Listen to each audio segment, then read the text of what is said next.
Hi everyone. So आज today we will do media and cultural studies.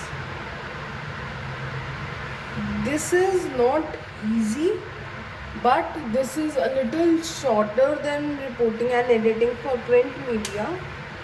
So I think we will be able to complete it in 3 videos of 45 minutes.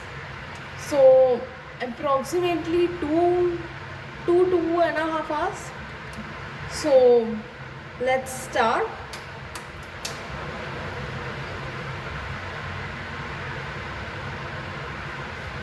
Okay, just a second. I will just adjust my chair. So very first thing is culture. What is culture?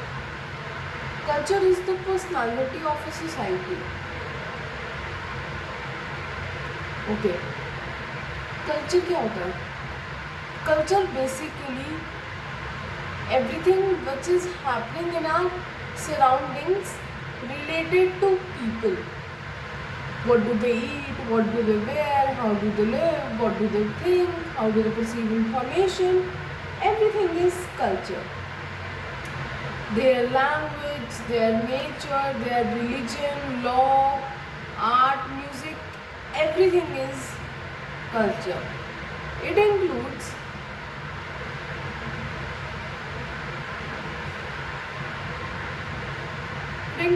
their interests,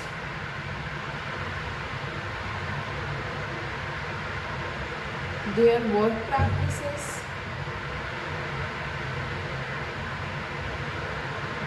attitude,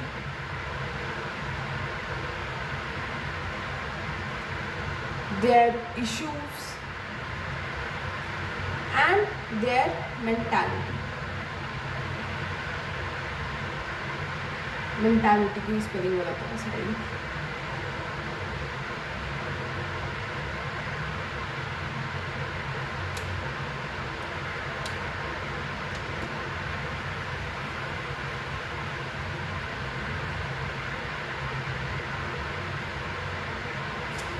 The next topic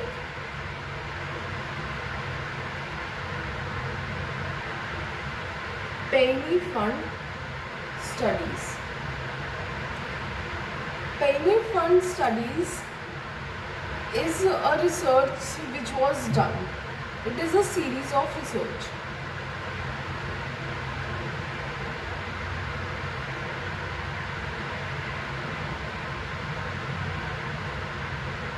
इसमें क्या था कि ये जो भी करते थे, जो भी movies and TV shows mainly आते थे, उसका इफेक्ट देखते थे कि बच्चों पे क्या हो रहा है.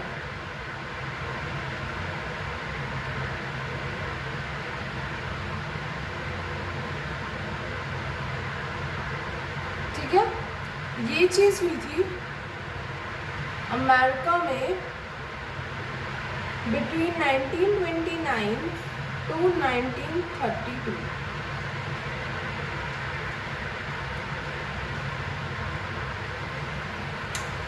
पेनी फंड ने, क्योंकि ये फंड प्रोवाइड करता था स्टडीज़ के लिए, इसने टोटल 13 इस टाइप की स्टडीज़ को फाइनेंस किया था. और इसके 3 मेन एरिया थे. तो फर्स्ट वन वॉज फिल्म का कंटेंट. फिल्म का कंटेंट क्या था? It was UA rated. And then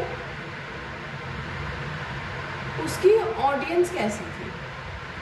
बड़े थे, बूढ़े थे, बच्चे थे, किसके लिए बनाई गई थी? एंड अगर वो चिल्ड्रन देखें तो उनकी मेंटल हेल्थ पे क्या इफेक्ट पड़ेगा, उनका पर्सपेक्टिव कैसे चेंज होगा एंड ऑल दोज थिंग्स. अब रिसर्च में पता क्या चला? Because a lot of information is there, I just अब रिसर्च में पता क्या चला? Research found that there was impact on children moviegoers ranging from learning to attitude change to emotional stimulation and behavioral tones.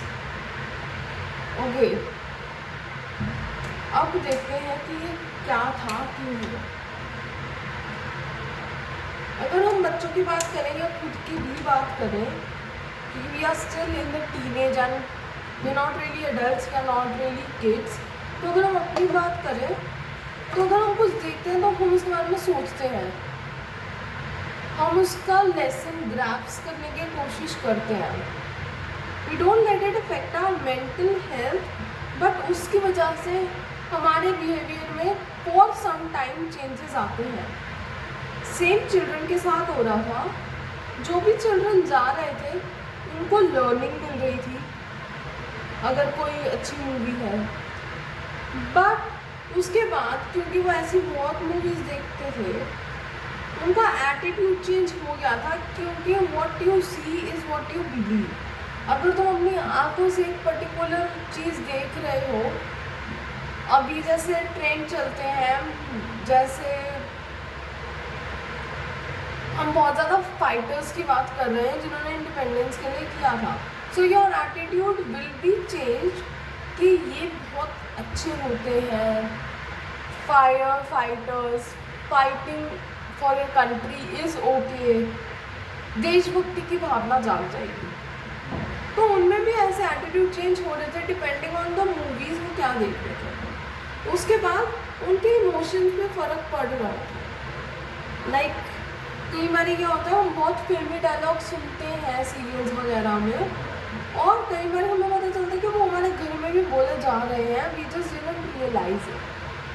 तो वो इसलिए होता है क्योंकि इमोशंस चेंज हो गए होते हैं। अब उसके बाद बिहेवियर में changes. Behaviour is everything related about you, कि तुम कौन हो, क्या कर रहे हो, किस सिचुएशन में कैसे रिएक्ट कर रहे हो। तो जब इतने चेंजेस आ गए पर्सनालिटी में, इमोशंस में, तो कंक्लूजन में बिहेवियरल चेंजेस आ गए।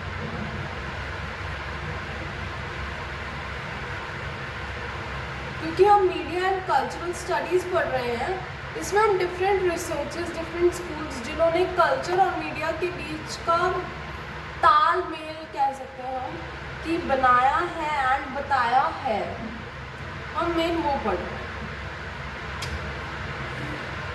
The next thing is wars of the worlds. अब वॉर्स ऑफ द वर्ल्ड्स ना एक्चुअली में रेडियो ड्रामा था,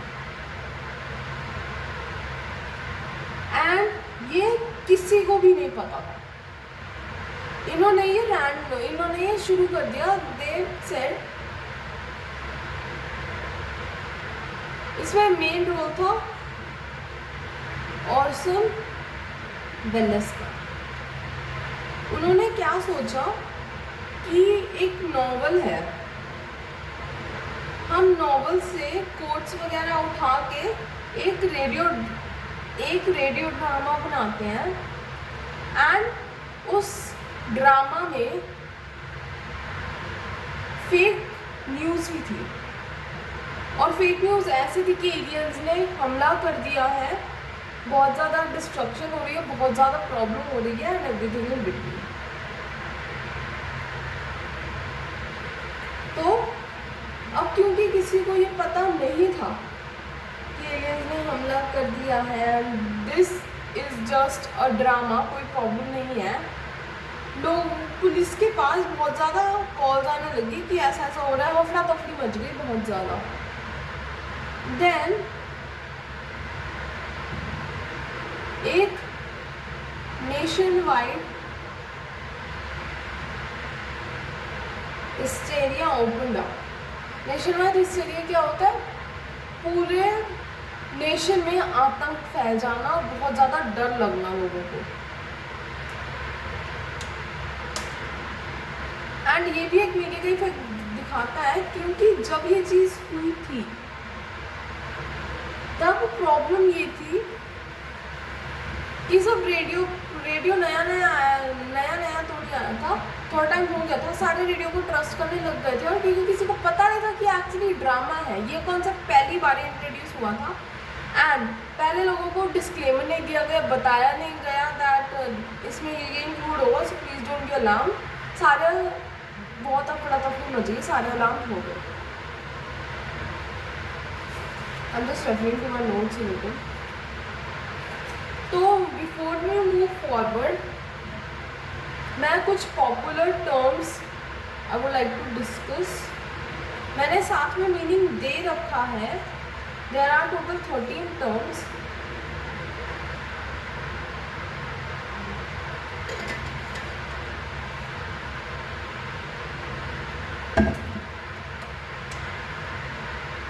तो सबसे पहला है कॉन्वर्जेंस। अब कॉन्वर्जेंस क्या है? Merging of different media technologies. Convergence मतलब एक टेक्नोलॉजी एरी जब हमने उन दोनों को मिक्स कर दिया तो एक बड़ी टेक्नोलॉजी बन गई। जैसे अगर तुमने इंटरनेट को और किसी फ्रेंड ग्रुप को मे बी या कैसे एक्सप्लेन करूँ, ठीक है,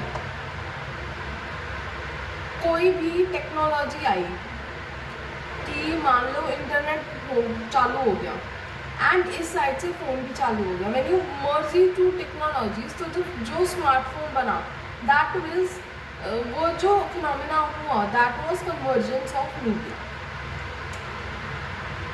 the second thing is propaganda. Propaganda मैंने तुम्हें पिछले सब्जेक्ट्स में भी पढ़ाया है, तो जल्दी से नीचे लिखो कि क्या है, जल्दी लिखो। Okay, so propaganda is production of statements या कंटेंट जो सिर्फ एक इंटरेस्ट, एक एजेंडा फुलफिल कर रहा है। प्रोपेगेंडा में एंडा जो है that is agenda.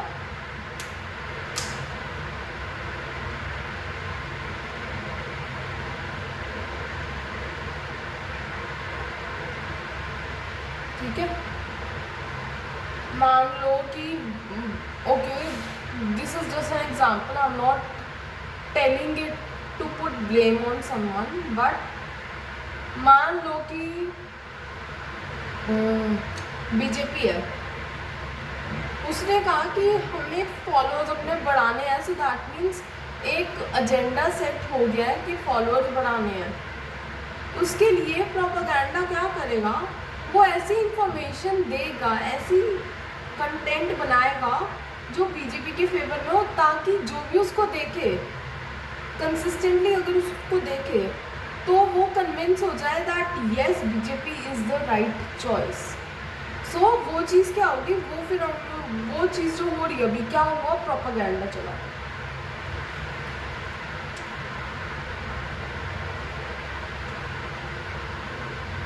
Information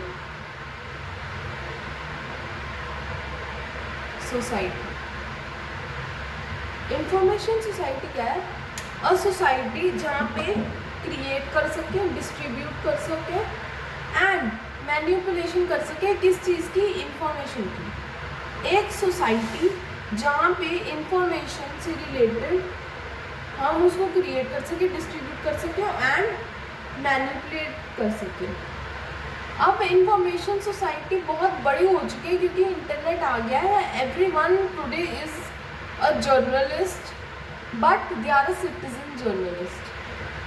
I don't know, हमसे मैंने ये टर्म डिस्कस किया है, so let me just tell you, इसमें इंक्लूडेड नहीं है वो।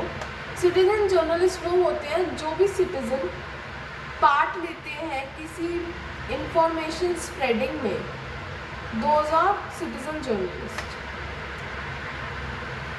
तो जो भी सोसाइटी में या एक प्लेस में या एक पूरे एरिया में जो भी इंफॉर्मेशन डिस्ट्रीब्यूट हो रही है, बट रही है, मैनिपुलेट हो रही है, Those all things are information society. The next thing, taboo. Taboo is an act or behavior which is prohibited by the social and religious norms. Taboo क्या हो गया?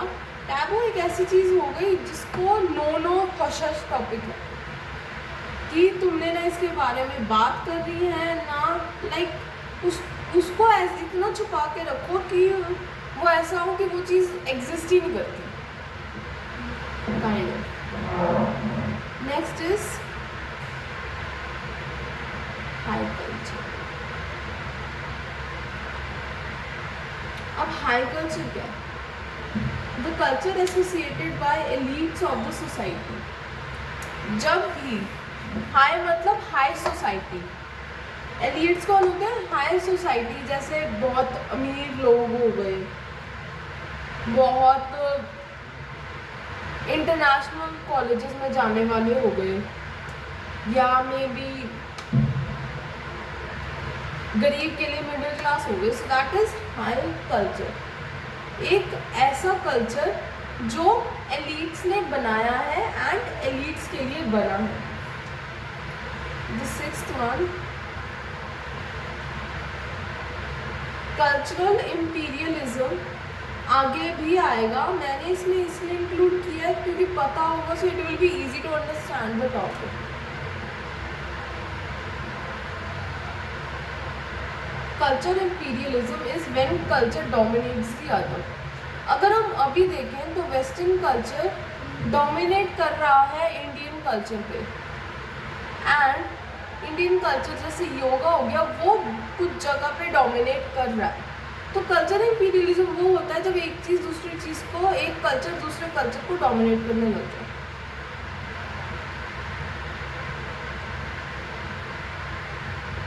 ये ऑलरेडी हो चुका है, मैंने 2 बार ही लिख दिया, सो प्लीज इग्नोर दैट।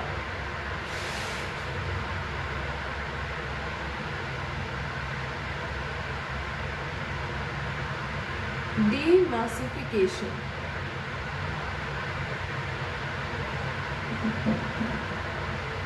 अब डीमासिफिकेशन क्या हो रहा है? मासिफिकेशन क्या हो गया? इतने सारे लोग। डीमासिफिकेशन दैट मीन्स तुमने उनको डिवाइड कर दिया, और ये किस बेसिस पे किया तुमने? एज ग्रुप के बेसिस पे, उनके चॉइसेस के बेसिस पे, पर्सपेक्टिव के बेसिस पे, एनीथिंग, किसी भी चीज़ के बेसिस पे कर दिया, but you have divided a mass.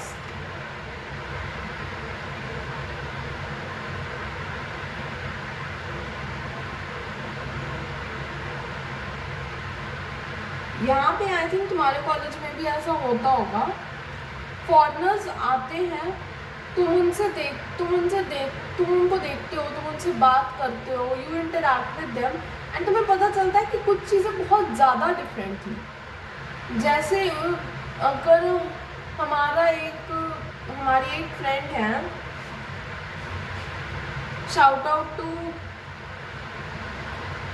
We, will not tell her full name, she is from Cameroon of South Africa, and वो जो चीज़ें बताती है, she gets a cultural shock कि ऐसा भी होता है।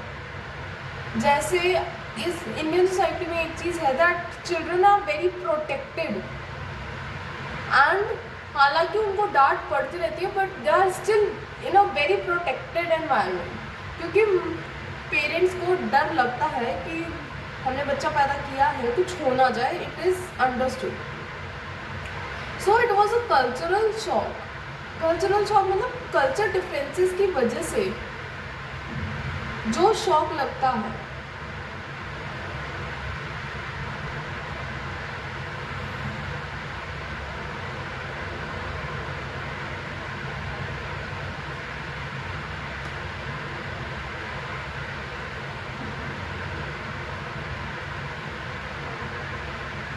Global village. अब ग्लोबल विलेज क्या है? इंटरनेट पूरा हम ग्लोबल विलेज कहते हैं। क्यों? क्योंकि ये एक विलेज है जहाँ पे everyone is included and it covers the whole country or a whole state or not the whole world. It basically covers the whole world. तो एक ग्लोबल विलेज बन गया.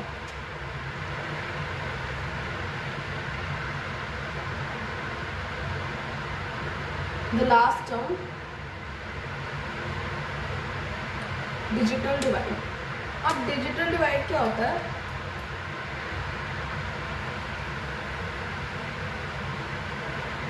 डिजिटल डिवाइड मतलब कि तुमने डिवीजन क्रिएट कर दिया on the basis of digitalization. जिसके पास इंटरनेट है, जिसके पास इंटरनेट नहीं है, तो एक डिवाइड क्रिएट हो गया. That simply means digital divide. देख लो, अगर कुछ समझ नहीं आया है तो कमेंट्स में लिख दो, या you can book my one on one group classes जिसमें I could explain to you. One on one classes में उसके लिए रिकमेंड करती हूँ जिसको पूरा एक टॉपिक या पूरी एक चीज़ समझनी है तो उसको समझ नहीं है. Because the prices are higher, I don't want you to waste your money. And as always notes, syllabus सब कुछ तुम्हारे को डिस्क्रिप्शन में मिल जाए. हम जस्ट चेकिंग कि कितनी देर पढ़ा है हमने. 21 मिनट्स. तो बस आई थिंक 10-15 मिनट्स और पढ़ते हैं, एक और पेज कवर कर लेते हैं and then we can move on to the next video. तो अब हम करते हैं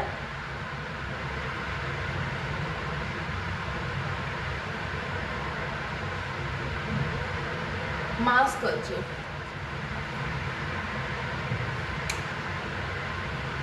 मास कल्चर क्या है कि बहुत बड़े ग्रुप का, विच इज अ मास, एक ही कल्चर हो. जब एक ही कल्चर हो तो that means mass culture produce हो गया. अब ये इंटरनेट की वजह से एंड इंटरनेट प्लेसेस पे बहुत ज़्यादा फैला है.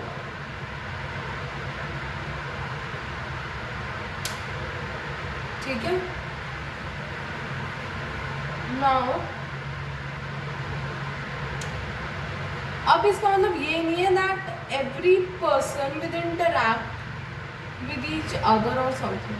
इंटरैक्शन उल्टा कम हो जाती है, बट हम एक चीज़ ब्रॉडकास्ट कर रहे हैं. People are liking it, people are commenting, people are sharing, so that is also included as interaction on internet.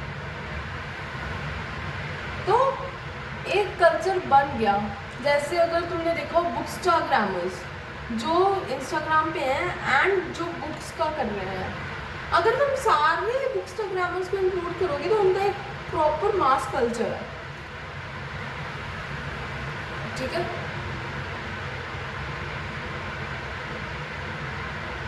अब जब 19th एंड 20th सेंचुरी में मास कल्चर बड़ा था, वो किस वजह से बड़ा था? इंटरनेट की वजह से. एंड जैसे जैसे मीडिया इंडस्ट्री ग्रो करेगी, एक मास कल्चर फॉर्म होता ही जाएगा. इंटरनेट पर अगर तुमने देखा हो, आजकल मास क्या कर रहा है? एस्थेटिक, बिजनेस,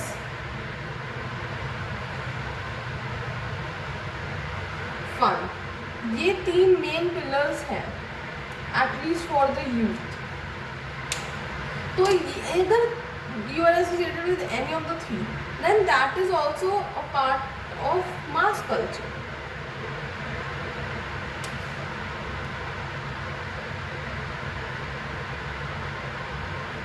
अब इसमें क्या होता है, जो भी हम पॉपुलर एक्टिविटीज वगैरह करते हैं, जो भी हम चीज़ें करते हैं, उसने क्या किया है, मास मीडिया में एंड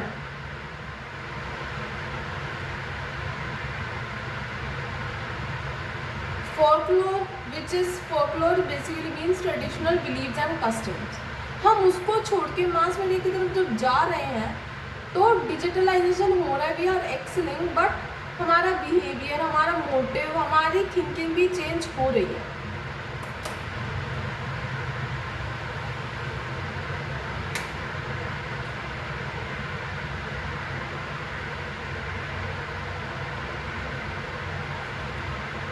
ठीक है।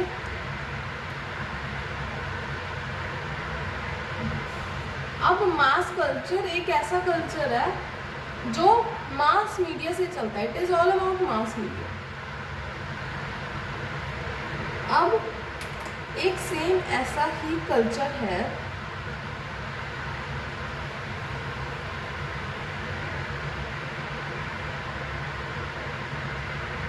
which is popular culture. अब पॉपुलर कल्चर क्या है? पॉपुलर कल्चर एक ऐसा कल्चर है जो भी ट्रेंड में चल रहा है उसके बेसिस पे।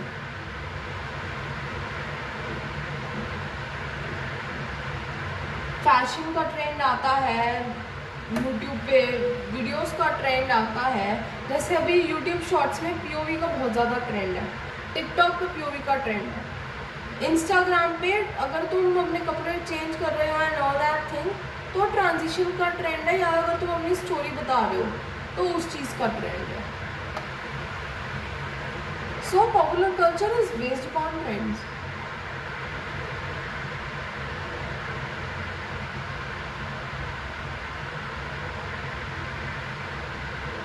अब क्योंकि पॉपुलर कल्चर इतना ज़्यादा चेंज होता है, इतना ज़्यादा डेवलप होता है, तो जो भी इस पर रिसर्चेस चल रही हैं उनको भी डिफ़िकल्टी हो रही है टू फिगर आउट ये किस तरह से कब होता है। इंडिया में एक ऐसे विनोद का चला था ट्रेंड, कैसे चला, एक यूट्यूब वीडियो थी बाय स्ले पॉइंट, इससे विनोद चला एंड ये 2-3 हफ्ते चलता रहा, नोबडी न्यू क्या हो रहा था। सो पॉपुलर कल्चर को फिगर आउट करना इज लिटिल डिफिकल्ट।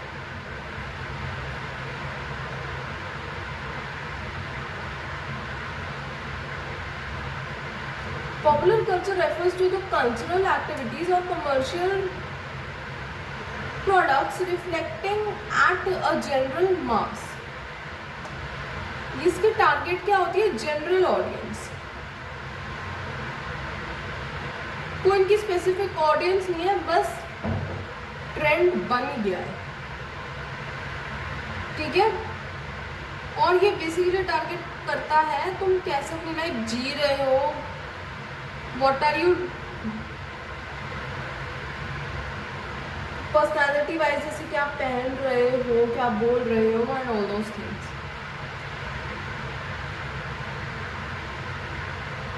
अब इसकी वजह से एक फिनोमिना आता है विच इज ग्लोबलाइजेशन।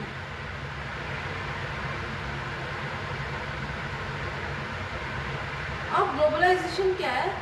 जब भी प्रोडक्ट्स, इंफॉर्मेशन, टेक्नोलॉजी, जॉब्स वगैरह नेशनल बॉर्डर्स पे नहीं रहते, दे गो अराउंड द वर्ल्ड, पूरी अर्थ पे कवर कर लेते हैं, पूरे वर्ल्ड को कवर कर लेते हैं। लाइक फ्रीलांसिंग, फ्रीलांसिंग आजकल हर कोई करना चाह रहा है, हर कोई कर भी पाता है।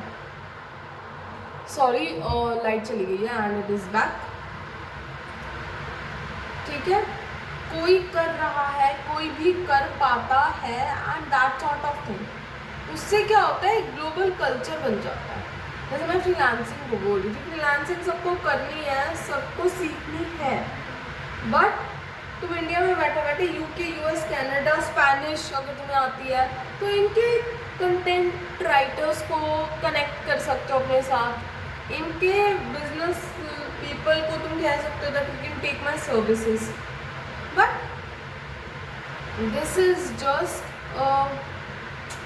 how do I say this? This is just an example.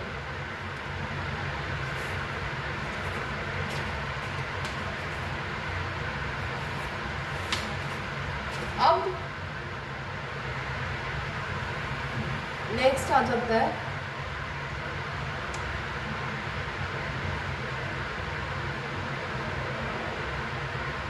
Folk culture. क्या है फोक? लॉर मैंने बताया था। फोकलोर इज बेसिकली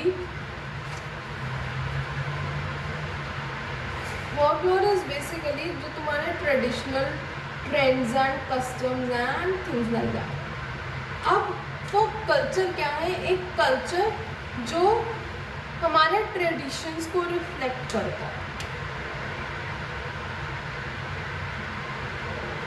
अब ट्रेडिशंस में क्या रिफ्लेक्ट हो सकता है? Dance, music, the way you decorate your home, your habits and things like that.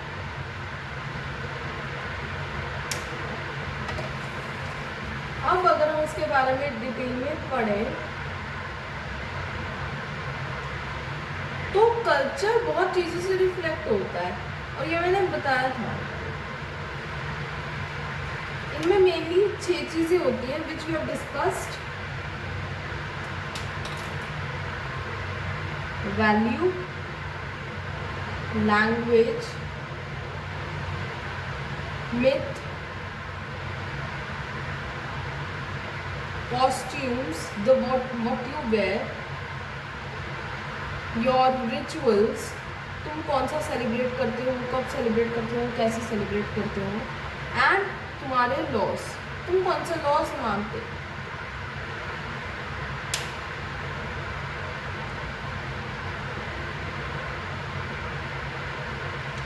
अब फोक कल्चर बहुत कम हो गया है। अगर तुम विलेज एरियाज में जाओगे तो तुम्हें अभी भी दिखेगा, बट अभी बहुत कम हो गया है। ये सिर्फ दिखता है इवेंट्स पे, बहुत बड़ा इवेंट हो गया या फेस्टिवल हो गया, उन जगह पे फोक कल्चर तुम्हें दिखता है। बट अगर तुम स्टेट टू स्टेट मूव करो तो तुम्हें ऐसी कुछ चीज़ें तो मिलेंगी ही मिलेंगी जो you can say are part of the folk culture. कि अगर तुम हरियाणा में देखोगे, because I am from Haryana, तो हरियाणा में एक पर्टिकुलर ड्रेसिंग स्टाइल है कि तुम्हें कैसे बांधनी है अगर तुम साड़ी पहन रहे हो। राजस्थान में थोड़ा डिफरेंट है। एंड अगर हम बात करें वेस्ट बंगाल की या मुंबई की, उधर तो कुछ ज़्यादा ही डिफरेंट है, क्योंकि उधर ऑलमोस्ट लोग पहनते ही नहीं। ठीक है, अब एक चीज़ और इसके अंदर ही डिस्कस कर लेते हैं, which is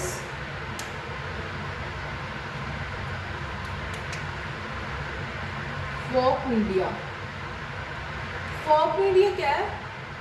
folk media is basically performances and जो तुम्हारा डांस होता है, तुम्हारा ड्रामा होता है, कोई भी अगर तुम्हारा टाइप का म्यूजिक है, so that is a folk media. Media is basically एक जरिया जिससे तुम इंफॉर्मेशन स्प्रेड करो। अगर तुम वो इंफॉर्मेशन ट्रेडिशनली स्प्रेड कर रहे हो, क्योंकि हर जगह का अपना म्यूजिक होता है, हर जगह का अपना डांस होता है। जैसे गरबा होता है गुजरात का, हरियाणा में हरियाणवी डांस होता है, पंजाब में गिद्दा होता है।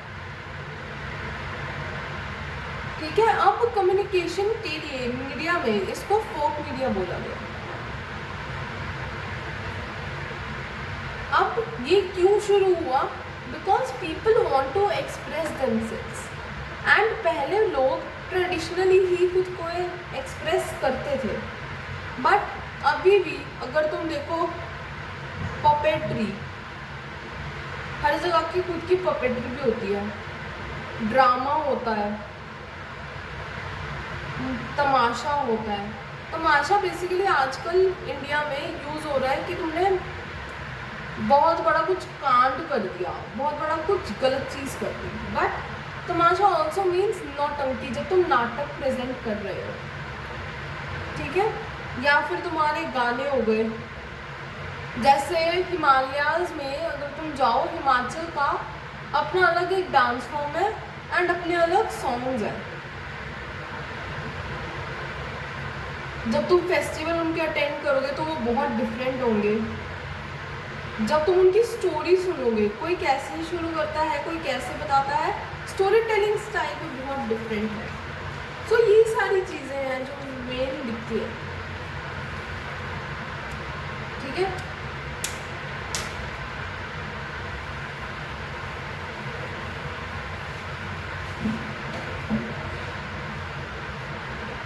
1 मिनट का ब्रेक ले लो, पानी वानी पियाओ, क्योंकि हम 10 मिनट और पढ़ेंगे। गुड थिंग कि अभी ब्रेक लिया, क्योंकि लाइट भी चलेगी by chance. I am still in the hostel, so light आती जाती रहती है, सॉरी अबाउट दैट।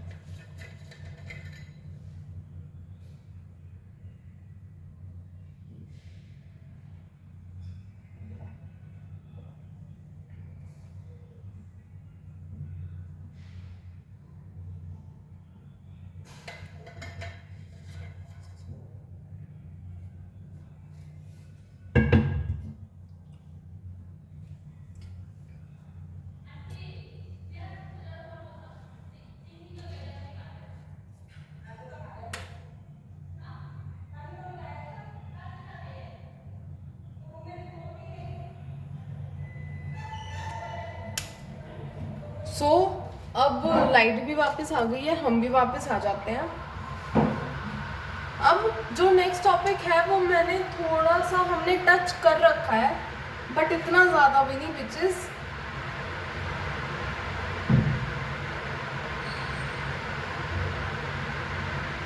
तुम किस तरीके से अपना मैसेज पहुंचा रहे हो, that is also kind of a message. अगर तुम ट्रेडिशनली पहुंचा रहे हो, so that means you are only targeting जिनको वो ट्रेडिशन पता है। जैसे गिद्दा से कुछ समझाना चाह रहे हो, या गिद्दा की स्टोरी टेलिंग स्टाइल से कुछ समझाना चाह रहे हो, सो दैट मीन्स वो पंजाबियों के लिए बना है। शायद हरियाणियों को, बंगालीज को समझ वो चीज़ ना है। अगर तुम इंटरनेट पे डाल रहे हो तो you are attracting a lot of people जिनका इंटरेस्ट सेम है। अगर तुम कोई चीज़ न्यूज़ पे बता रहे हो, so that is for the whole world, not according to their choice और इंटरेस्ट और एनीथिंग। ठीक है, अब इसमें एक टर्म आ जाती है टेक्नोलॉजिकल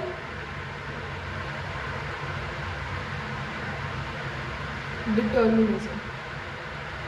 टेक्नोलॉजिकल डिटर्मिनिज्म क्या कहता है कि जो भी मीडिया की टेक्नोलॉजी है वो बताती है कि हमें कैसा सोचना चाहिए, कैसा एक्ट करना चाहिए, एज ए सोसाइटी कैसा होना चाहिए। और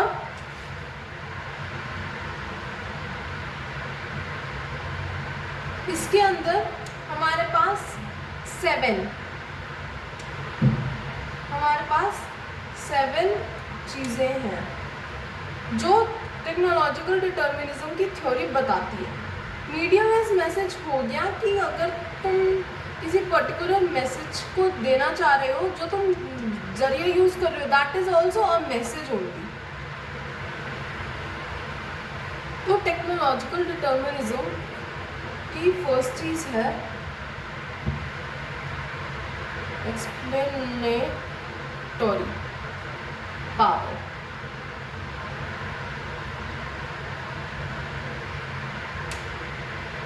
अब कोई भी नई चीज़ आती है, उसको थोड़ा सा एक्सप्लेन करते हैं तो वो पावर गेन कर लेती है। जैसे अब फेसबुक आया था, कईयों को नहीं पता था, बट आज बहुत सारे लोग उसको यूज़ कर रहे हैं। It explains that when new system of technology is develop, जब भी एक नई टेक्नोलॉजी डेवलप होती है, द कल्चर, एक पर्टिकुलर कल्चर या पूरा वर्ल्ड एज ए सोसाइटी वो उसको देखने की कोशिश करता है, समझने की कोशिश करता है।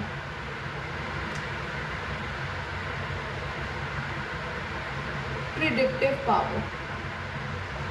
अब प्रिडिक्टिव पावर क्या कहता है कि अगर कोई भी नया सिस्टम आ रहा है तो सोसाइटी अपने आप को चेंज कर लेगी। कैसे चेंज कर लेगी? इट विल चेंज इटसेल्फ, ताकि वो उस टेक्नोलॉजी को अडाप्ट कर सके। पहले किसी को फोटो शेयर करना पसंद नहीं था and they did not even consider it. उसके बाद जब फेसबुक आया तो they started considering the same thing and उनको फिर वो अच्छी भी लगने लगी।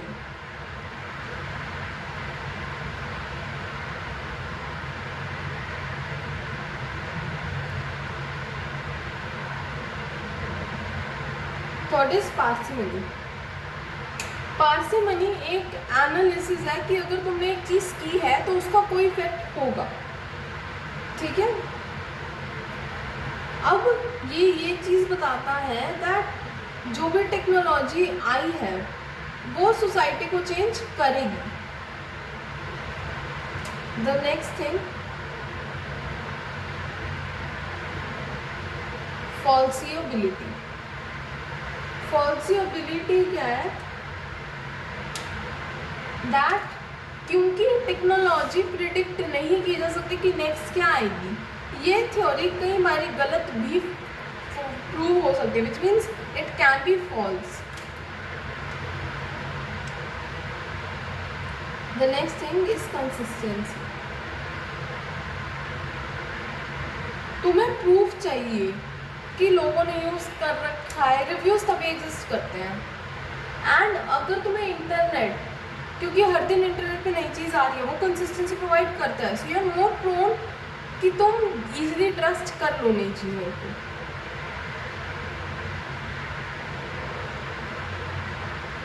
Provocation.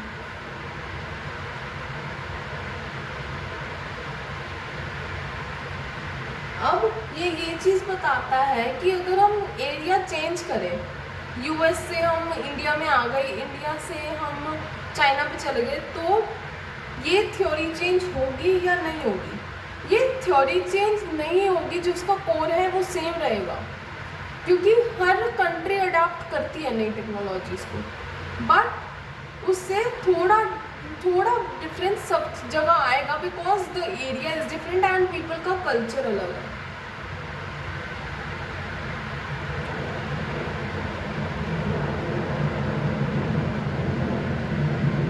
The next is organisation power. Organisation क्या है कि हमें पता है हम डेवलप हुए थे, हमें पता है वी चेंज्ड ओवर टाइम। अब ये थ्योरी ये समझाती है कि ये चेंज क्यों आया, कैसे आया। ये जो थ्योरी है टेक्नोलॉजिकल डिटर्मिनिज्म, वो 1920 में आई थी और इसको थॉर्स्टी वेबलर ने बनाया था,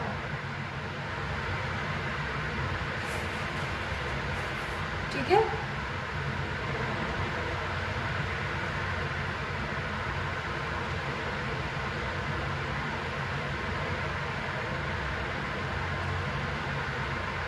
अब अगर हम इसकी थोड़ी सी आगे बात करें, तो अगर हम इसको फिलॉसफी के ज़रिए से या साइकोलॉजी के ज़रिए से एनालाइज करें, तो टेक्नोलॉजिकल डिटर्मिनिज्म जैसे क्रिएट हुआ, उसका इफेक्ट बताता है कि एक माइंड पे कैसा हुआ, एंड कि तुम्हारे एजुकेशन के हिसाब से, एज ग्रुप के हिसाब से अगर तुम्हें डिवाइड किया जाए, उस बेसिस पे तुम कैसे रिएक्ट कर रहे हो। सो बस एक और छोटा सा टॉपिक है, लेट मी सी कितना टाइम हुआ and then I continue. Okay, 43 minutes already हो चुके हैं। सो हम डिस्कस करेंगे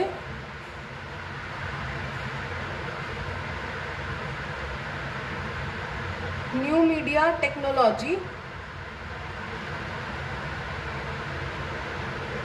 एंड कल्चर। ये टॉपिक हम सेकंड वीडियो में करेंगे। So you are free now, bye.